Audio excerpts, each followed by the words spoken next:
اب ایک حدیث پاک آپ سنیے کہ یہ جو صفتیں یا دعا کی قبولیت کی جو خوبیاں ہیں نا، وہ پائی جانے کے باوجود بھی دعا کو رد کر دیا جاتا ہے. کیوں کر دیا جاتا ہے؟ ہمارے آقا صلی اللہ تعالی علیہ وسلم نے فرمایا، بخاری شریف کی روایت ہے، ان اللہ طیب لا يقبل الا طیبا.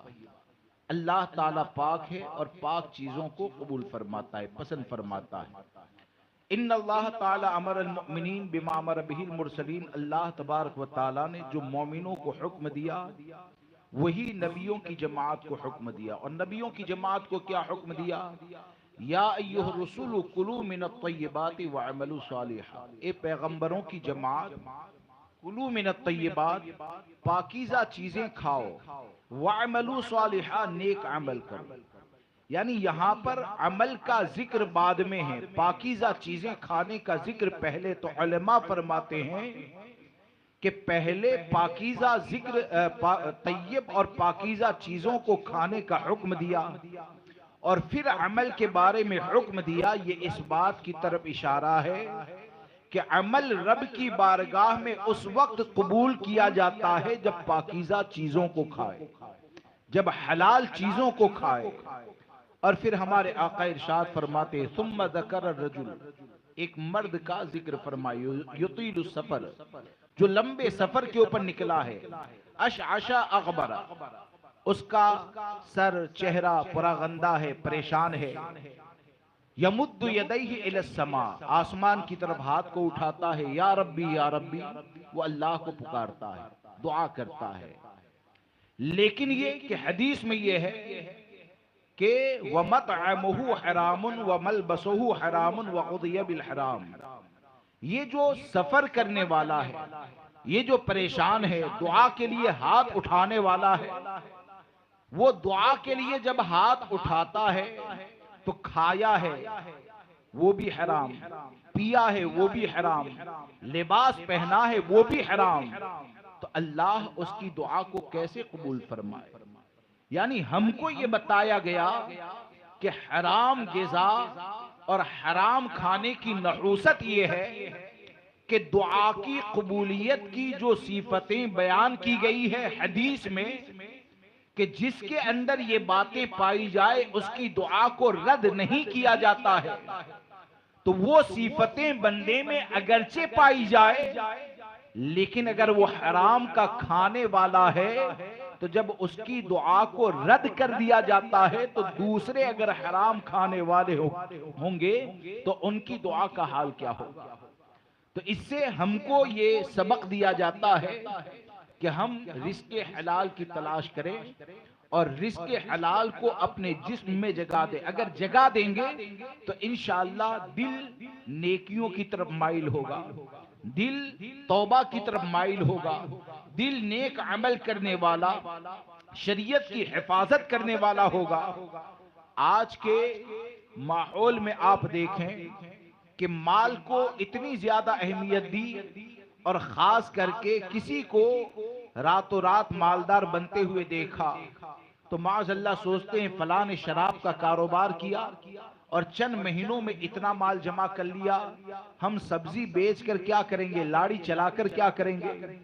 کوئی یہ سوچتا ہے کہ فلاں ناجائز کام کے اندر شامل ہو گیا اور راتوں رات مالدار ہو گیا، مجھے بھی مالدار ہونا ہے. تو اب مالدار ہونے کی خواہش کرنا یہ، ہاں جس راہ کا انتخاب کیا جائے اسی راہ کا انتخاب کیا جائے کہ جس راہ پر چلنے کے بعد جو مال آئے وہ تیرے دل کو مردہ نہ کرے، جس راہ پر چلنے کے بعد مال آئے وہ تیری نسل کے دل کو مردہ نہ کرے. اور وہ راہ وہی ہے کہ اسلام نے جس راستے سے مال کو حاصل کرنے کے لیے کہا، اگر اسی راہ سے مال کو حاصل کرو گے تو وہ سوکھی روٹی بھی کھاؤ گے تو انشاءاللہ وہی سوکھی روٹی تم کو مسجد کو آباد کرنے والا بنا دے گی. اور اگر غلط لقمہ کھاؤ نا تو شراب بیچ کر بکرا لا کر کھاؤ تو آپ سوچو کہ دل روشن ہوگا، تو وہ بکرا دل روشن کرنے والا نہیں ہے. دل کو روشن کرنے والی چیز جو ہے وہ ہے رزق حلال. دل کو روشن کرنے والی جو چیز ہے وہ رزق حلال، اور خاص کر کے جو غریب کا طبقہ ہوتا ہے وہ یہ سوچتا ہے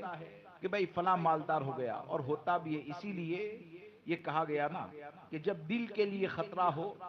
تو آدمی کو مالدار کی صحبت سے بچنا چاہیے، ہاں؟ کہ میرا بہت شاندار فلیٹ کے اندر چلا گیا، بنگلے میں چلا گیا، تو ہو سکتا ہے معاذ اللہ دل کے اندر ناشکری پیدا ہو سکتا ہے اس چیز کی لالچ پیدا ہو، غلط راستے کی طرف چلا جائے۔ اگر مالدار بننا ہے نا تو حقیقت یہ ہے کہ آدمی حلال کھانے والا بنے۔ حدیث پاک میں ہمارے آقا صلی اللہ تعالی علیہ وسلم نے یہ نسخہ ہم اور آپ یاد رکھیں کہ مجھے اگر رزق حلال میں برکت چاہیے، مجھے یہ چاہیے کہ میری اولاد کے لیے بہت زیادہ مال جمع کروں، تو وہ شراب بیچنے کی ضرورت نہیں ہے، جوا کھیلنے کی ضرورت نہیں ہے، کسی کا مال غصب کرنے کی ضرورت نہیں ہے۔ اگر ایسا ہونا ہے تو حضرت سعد بن ابی وقاص رضی اللہ تبارک و تعالیٰ نے جو بارگاہ رسالت صلی اللہ تعالیٰ علیہ وسلم میں عرض کی تھی، اور جو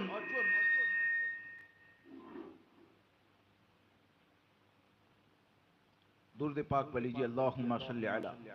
سیدنا و مولانا محمد معدن الجود والکرم وآلہ و اصحابہ وبارک وسلم صلاۃ و سلام علیک یا رسول اللہ صلی اللہ تعالیٰ علیہ وسلم۔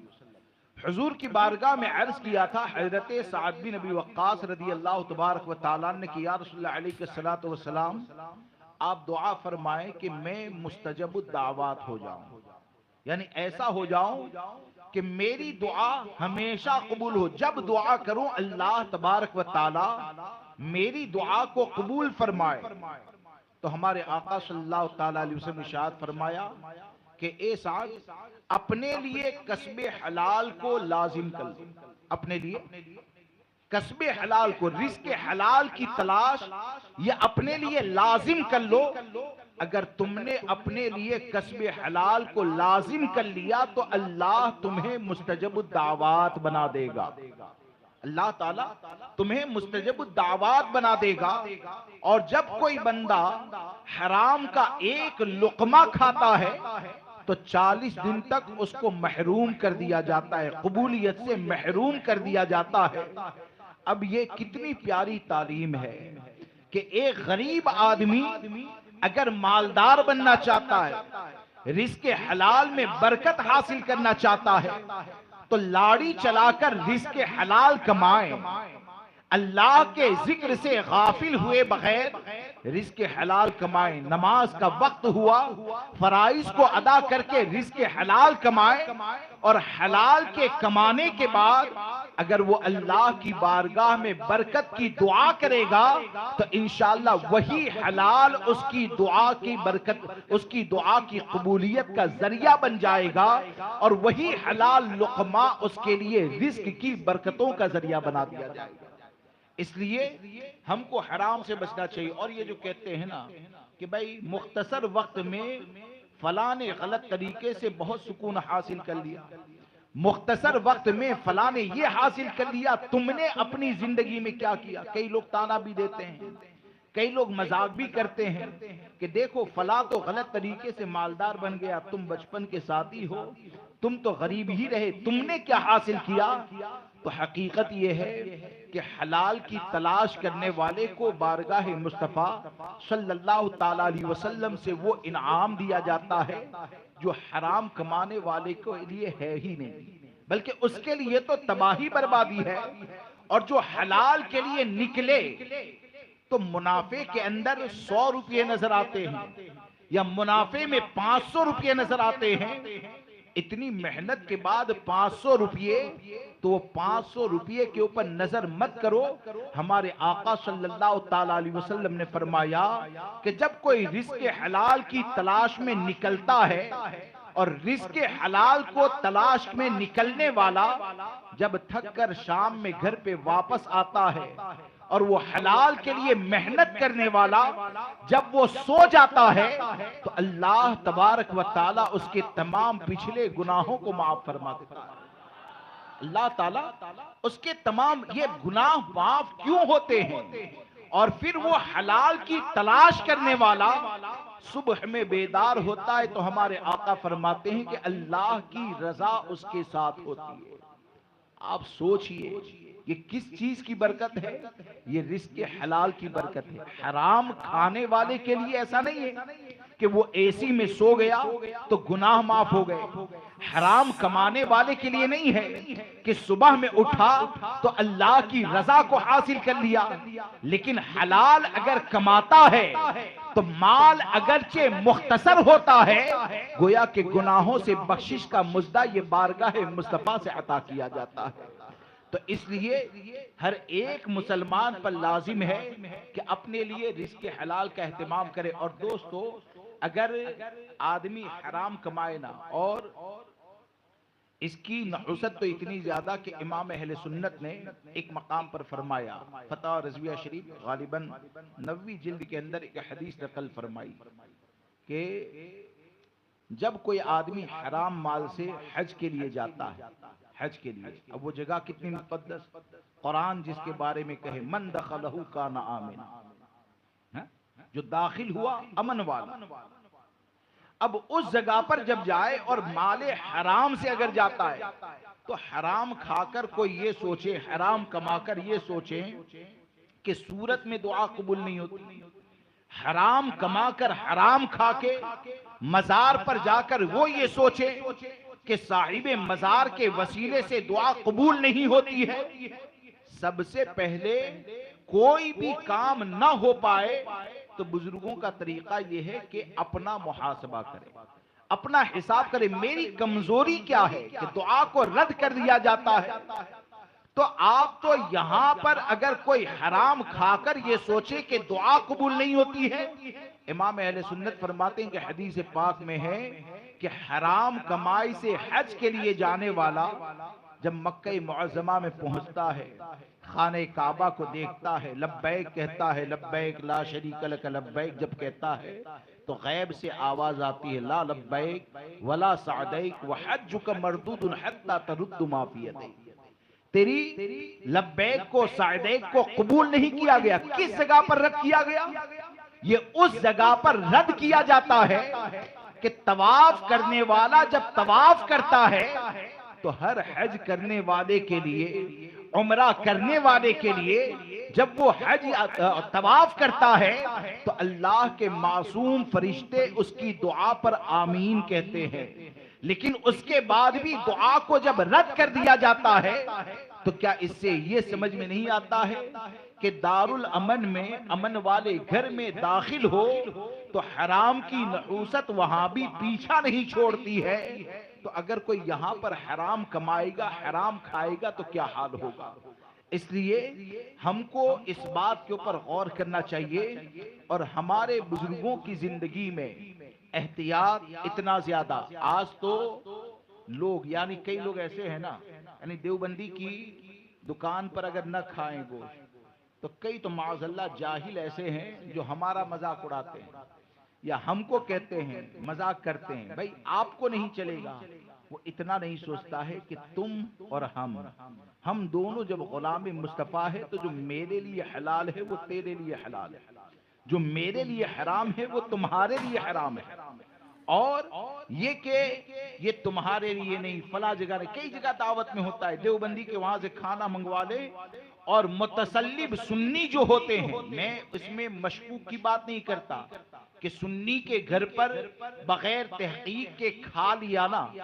اس کے بارے میں نہیں کہتا ہوں، میں اس کے بارے میں کہتا ہوں کہ باقاعدہ طور پر دیوبندی کے دکان سے گوشت کو لائے اور لانے کے بعد یہ کہتے ہیں کہ یہ تمہارے لیے نہیں ہے، ہمارے لیے نہیں ہے۔ ارے ان کو اس بات پر سوچنا چاہیے کہ ہمارے بزرگوں کا احتیاط تو اتنا زیادہ تھا کہ حضرت امام اعظم ابو حنیفہ رضی اللہ تبارک و تعالیٰ عنہ کو دیکھیں کہ آپ کو ایک مرتبہ پتہ چلا کہ شہر کے اندر ایک بکری چوری ہو گئی، حالانکہ مسئلہ یہ ہے کہ شہر میں بکری چوری ہونے سے بکری کا گوشت حرام نہیں ہو جاتا ہے، وہ ان کا تقویٰ تھا۔ آپ کو پتہ چل گیا بکری چوری ہو گئی ہے تو آپ نے پتہ کیا اس کی عمر کتنی ہوگی،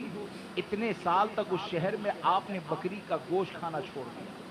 اور پھر اسی کے درمیان یعنی چند دنوں کے بعد یا چند مہینوں کے بعد آپ کا گزر نہر کے پاس سے ہوتا ہے، اور اس نہر کے اوپر آپ نے دیکھا کہ ایک سپاہی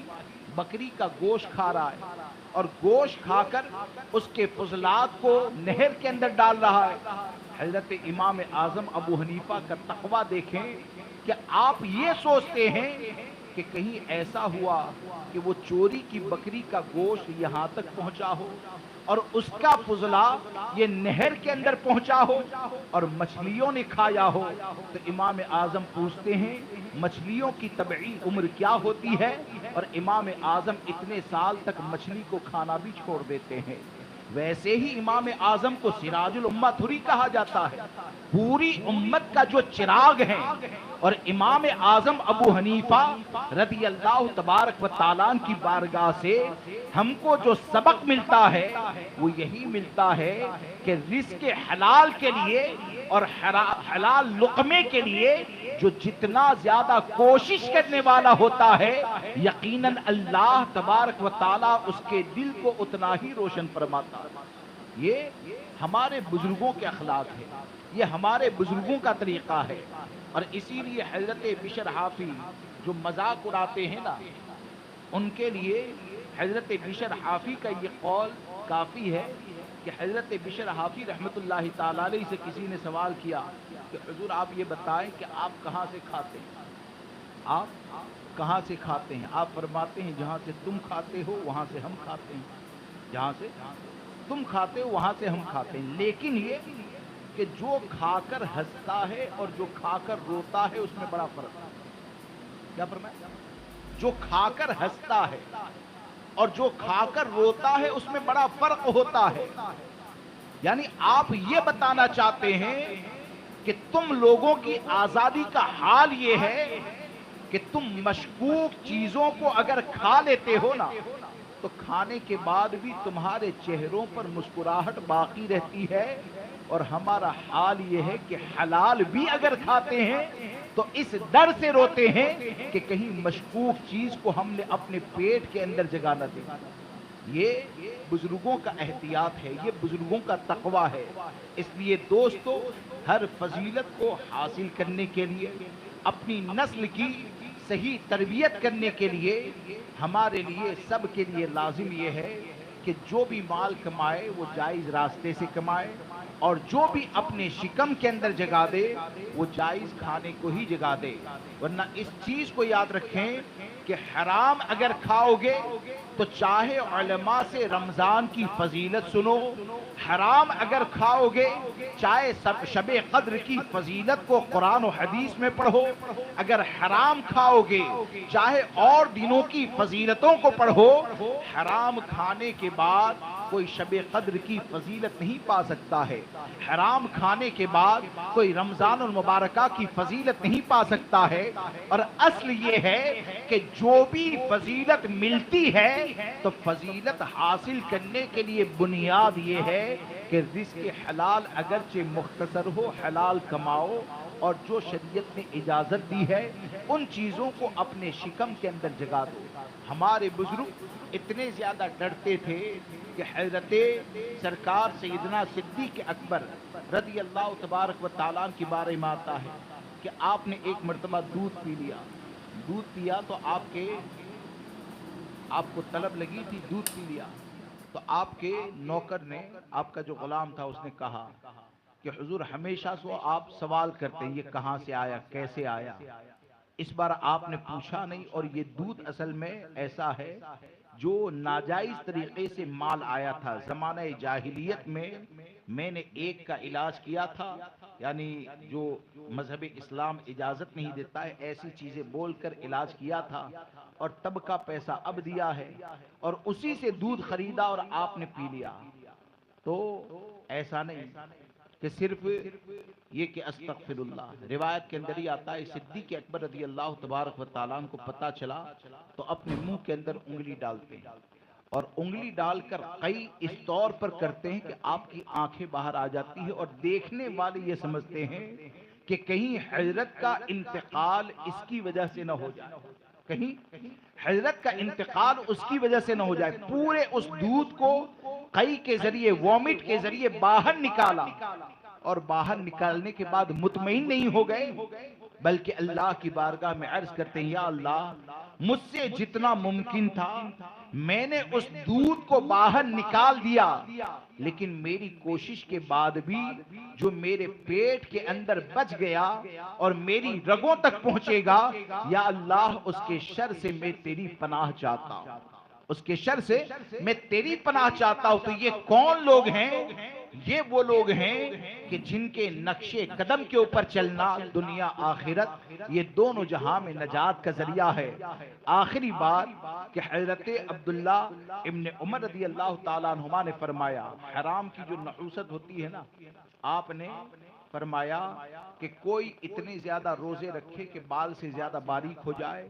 اور اتنی زیادہ نمازیں پڑھیں کہ قیام کی بنیاد پر اس کی کمر ٹیڑھی ہو جائے، لیکن اگر وہ حرام کا کھانے والا ہے تو اللہ تبارک و تعالی اس کے نماز اور روزوں کو قبول نہیں فرماتا۔ تو اس لیے ہم سب اپنے لیے رزق حلال کا اہتمام کریں، اور حلال کھا کر اللہ کی بارگاہ میں دعا کریں، اور وہ حلال ہماری نسلوں کو پہنچے گا تو اگرچہ مختصر ہوگا، انشاءاللہ وہ شریعت کی باغی نہیں ہوگی، بلکہ حلال کا اہتمام اپنی اولاد کے لیے کریں گے تو خود بھی شریعت پر عمل کرے گا، اور اس کے وجود سے اللہ تبارک و تعالی لوگوں کو ہدایت عطا فرمائے گا۔ اللہ مجھے آپ کو سب کو کہنے سننے سے زیادہ عمل کی توفیق عطا فرمائے۔ بولنے میں مجھ سے کوئی بھی خطا ہو گئی ہو تو آپ سب کو گواہ بنا کر گناہوں سے توبہ کرتا ہوں۔ استغفر اللہ ربی من کل ذنب واتوب الیہ، لا الہ الا اللہ محمد رسول اللہ صلی اللہ تعالی علیہ وسلم۔